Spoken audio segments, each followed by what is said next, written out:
Go to work on yourself harder than you work on your job. If you work hard on your job, you can make a living. Then he said, if you work hard on yourself, you could make a fortune. So I worked hard on my job and made a living, but I learned, starting with those extra hours per week, learning these extra skills, I started working on myself.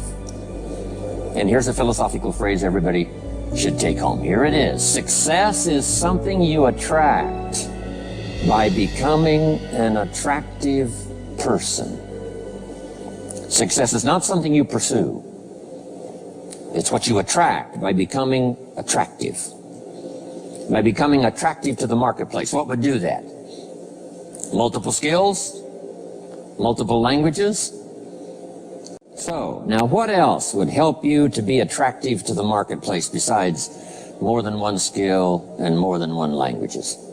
Could perhaps, like it did for me, multiply your income by 2, and then multiply it by 3, and then multiply your income by 4, and then by 5, and once you get there, it's not that difficult to multiply it by 10, because all you have to do is make sure you become more valuable and more valuable and more valuable.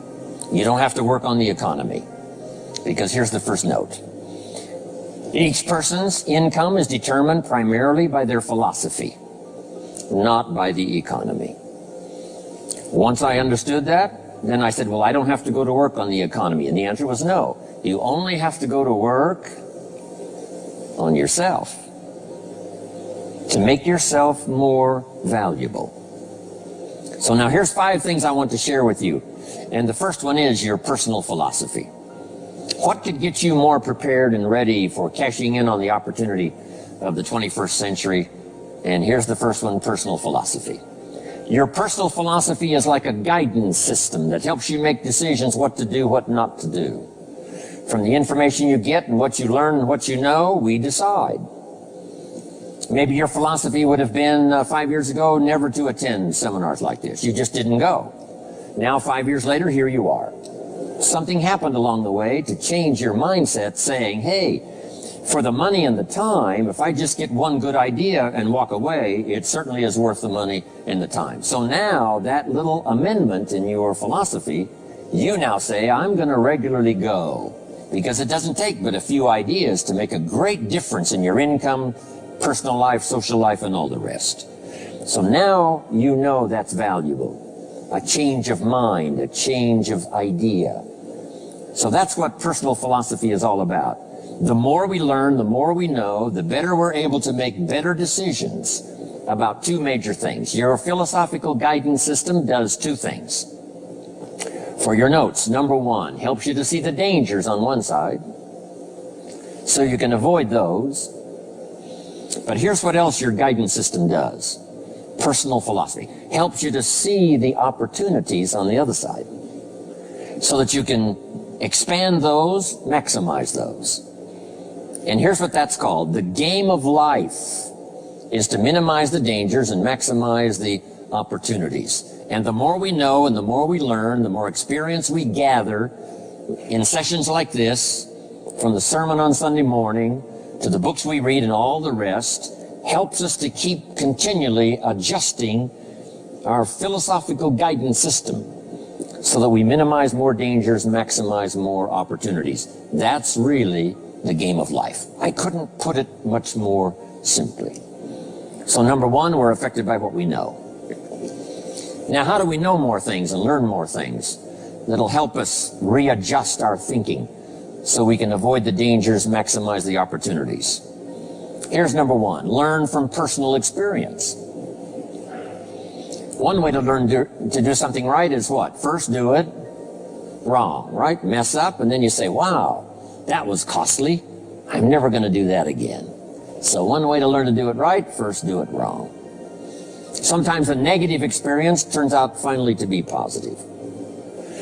They say if you survive your first heart attack, you may now live to be a very old person. Why is that? Well, that first heart attack, if you survived it, is called a wake-up call. And maybe the doctor said, one more of these and you're history. And you said, wow. And you make it for the health food store. And you start reading every book you can find on good nutrition, how to avoid another one of these heart attacks. And you start jogging and start walking and doing all of the stuff. And this total change of lifestyle could now save your life and cause you to live to be a very old person. Here's what my mentor said, that's some of the best advice I ever got. He said, Mr. Rohn, if you will change, everything will change for you. If you'll start making personal changes, your income will change, your health will change, your future will change, everything will change, if you're willing to start making the changes. So sometimes a negative experience now causes us to really make a sudden shift in our philosophical guidance system that says, hey, I'm never going to let this happen to me again. Fantastic. Now here's the next way to learn, and that is to learn from other people's experiences, whether they are negative or positive. It's too bad failures don't give seminars like this. Wouldn't that be good information? Now, we don't want to pay them, so they don't lecture, but their information would be valuable. If you know a guy that's messed up his life for 40 years, you have to say, John, would you spend a day with me? And I will bring my notebook and take good notes. A good-looking guy like you, beautiful family, every reason to do well, threw it all away. Teach me how for the last 40 years you messed it all up. And he tells you, and you take good notes. Learning from the negative side of someone's experience. If somebody tells me these eggs are rotten, I'm not going to make an omelet and try it, right? I'm just going to take their advice and their know-how. So, learn number one from your own experiences, and learn number two from other people's experiences. And my mentor taught me to always keep a journal. Here's what he said, don't trust your memory. If you want to live a dynamic life, multiplying your income, multiplying your future, be a good student. If a good idea comes your way, write it down, then ponder it, then perhaps go do it. Okay. Now, your philosophy comes from what you learn, comes from what you know, comes from other people's experiences. 3 ways now to learn from other people. Here's number 1, learn from what you see. One of the great watchwords of these early years of the 21st century, pay attention. If you just watch, you can pick up clues. Success leaves clues.